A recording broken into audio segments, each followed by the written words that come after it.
L'Ajuntament de Lloret de Mar busca voluntaris per trobar el tresor del pirata Poc a Poc, una aventura per viure amb tota la família tots els dissabtes de maig als Jardins de Santa Clotilde.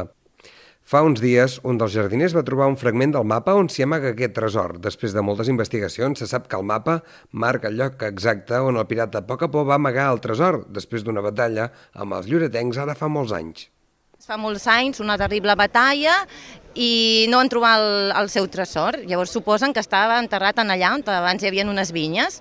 En Nicolau Rovira i Tudurí, el que va dissenyar els jardins, junt amb el marquès de Roviralta, es veu que van trobar aquest mapa. Van fer 2 trossos i els van amagar als jardins. Han deixat tota una sèrie de pistes que els nens aniran seguint, amb una sèrie d'enigmes que també han de superar, i a veure si trobem l'altra part del mapa i aconseguim trobar el tresor per fi. Sense cap mena de dubte, una bona activitat per conèixer des d'un altre punt de vista els jardins i passar una tarda diferent amb la família.